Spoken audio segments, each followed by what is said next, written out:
Good day Gambia. Welcome and welcome to yet another edition of D's Take. It's been a tough weekend considering what's been going around on social media as it relates to a tape produced by one Mr. Ablaisen, a former MP. Well, it's a problem, and his utterances on that tape not only disgusting but shameful to any civilized human being. But we must accept and admit that we have a societal problem. Just like poverty, tribalism has become a wedge that's about to divide us collectively as a people. Well, if we're interested in Gambia, we need to collectively come together and fight this menace, because this menace is going to wreak havoc on our developmental aspirations and the trajectory we want for our country. But before we fix this problem, we need to do three things: understand, accept, identify what tribalism is, then we can give out solutions to this problem. See, Africa as a continent is divided into ethnic lines for the longest of time. And when the colonialists came to Africa, they saw this as an advantage for them to really tame, manage, and take care of the African the way they wanted to. Post-independence, we're yet to detach our mindsets from what was good and what worked well for the colonials.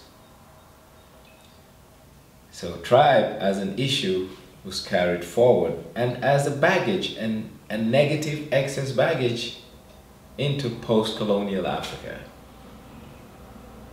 This has been the reason why we've seen a lot of wars, the Biafra War. This is the reason why we saw a lot of issues, the Tutsi rebel issue in Rwanda, and many other things. How can we stop this? We can stop it by creating an antidote. Just like a snake bite needs an antidote, there's an antidote for tribalism, and it's called nationalism. Nationalism is when we create an ideal that binds us all together as Gambians, and we accept that that's the lowest denominator that we can defragment ourselves. The least we are is a Gambian, and nothing less, nothing more. Once we do that, we can start resolving the issue of tribalism, but it comes with sensitization. It comes with education and enlightenment, and this can happen through civic education and the school systems, because we need to say we are Gambians. And what is a Gambian? A Gambian is someone who looks like you and have a shared common ideals and interests of the land and the people that make up what we call the Gambia. Having said that, I do expect the political class will take charge and take the lead in making sure that Gambia and Gambianness, it's not a word, but I love to use this word, Gambianness, is at the forefront of our quest and drive to build a country. We're too small, 2 million people at most. Some of us, like myself, I don't have a tribal allegiance, not because I don't want to, but I cannot, because I am a product of 3 different ethnic backgrounds. I'm a Wolof, I'm a Serer, and equally I'm a Fula.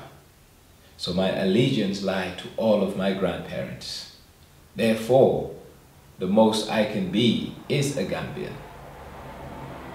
And if we start thinking along those lines and make ourselves be a Gambian, I think we'll start fixing our issues.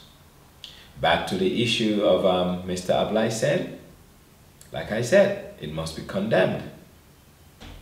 And all well-meaning Gambians should say no to such diatribes and vile utterances from any citizen.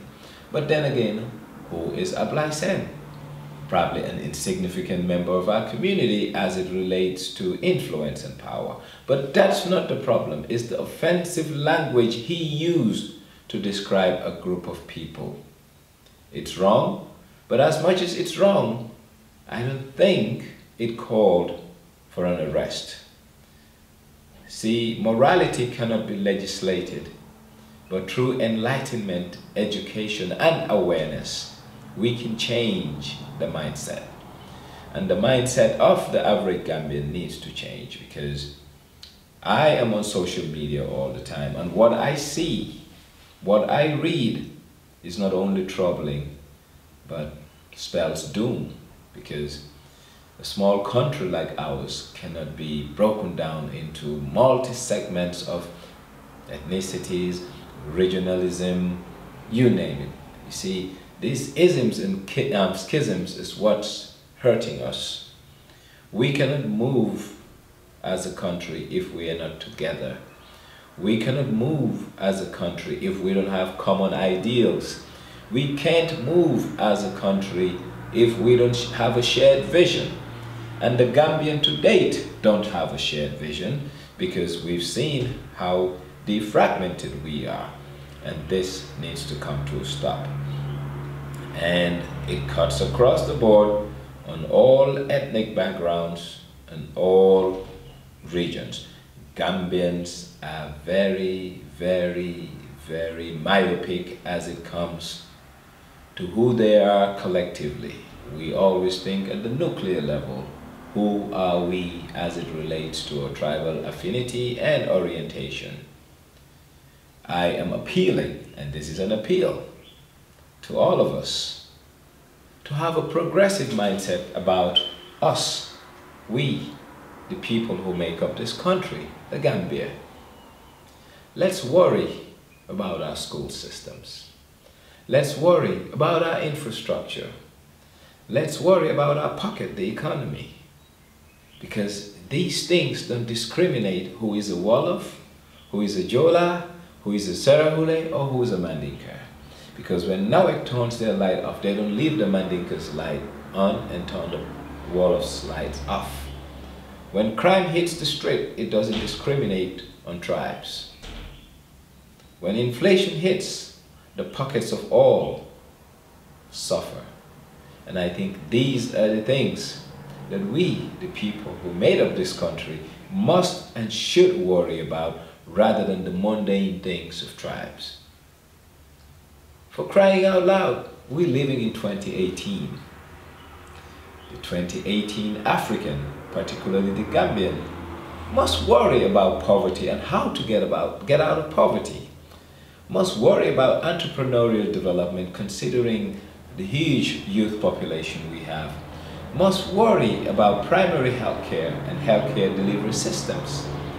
And up until we start thinking and worrying about these issues, no, we will be stuck in a primitive environment with our primitive minds, and that will not take us anywhere. The political class, once again, need to step up their game. We're about to get into a constitutional review commission, and I do hope the issue of tribe will come out so that the constitution will clearly spell out that we should not have tribe as a nomenclature on any public form, any government census, because what good is it to count how many Mandinkas live in the Gambia? What good it is to count how many Wolofs, Jola, or Sarahule live in the Gambia? We should be and must be indifferent to tribal statistics. We should be and must be different to who we are at the nuclear level. Let's start worrying about the Gambian. And it's the Gambia that brought us together. Our mother, our raison d'etre, the reason for us being is Gambia. It's not a Wolof, it's not a Mandinka, it's not a Fula. It's the Gambia. And I think we should all open our eyes, work for this motherland we call the Gambia, and give her her dues. You can't give your country her dues if you're divisive. And the mechanisms we've been using, not of late, but for the longest, have been very divisive. And this must change. We have ill-harbored prejudices amongst each other. We have disrespected each other based on tribal affinity.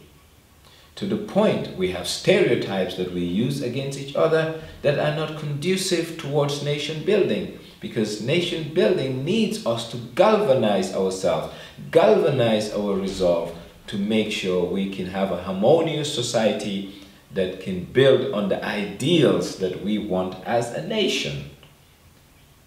I therefore urge all of us to refrain and restrain ourselves. Use our energies, the energies we have, use them constructively to rebuild a country we have just received in tatters after 22 years.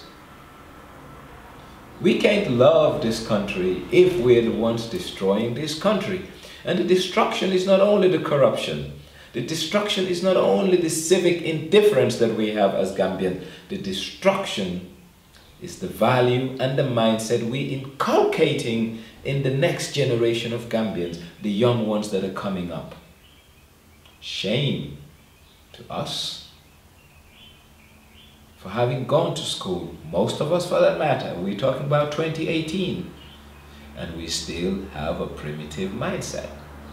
We have allowed the colonialists to leave, but we still allow them to rent space in our minds, thereby continuing the extension of their practices. Let's liberate our minds, liberate ourselves to be effective citizens of the going concern we call the Gambia. We can't love this country if we hamper her development, either through corruption or through prejudices and other forms of social divisive strategies. I am a Gambian, and I will forever be the Gambian, and that is it, nothing more, nothing less. And I do expect, if we all have that mindset, we can collectively build a better country, a better continent, and a better world. But we must be the change we want. We must be the change agent that will bring the constructive and positive change this country needs. Having said that, I'll close my talk this morning by reminding the politicians of their duties to the polity. Your duty is not only to manage our resources, but manage our expectations and set a direction that we all can go. Our hopes are dashed. Our expectations are dampened. We all need a reorientation. Reorientation of our mindset, our conviction and commitment to the motherland we call the Gambia. On that note, I stand in solidarity with all that denounce what we saw as the boring statements made by an unassuming member, former member of parliament who's not fit to be a public servant, because public servants don't behave in such a manner. I denounce it categorically, and I call on all of us to unite, have a sense of purpose as Gambians for the interests of the motherland, because the Gambia is our homeland, and we all must work to make it a better place. Our diversity must be our strength, but let's build our national ideals.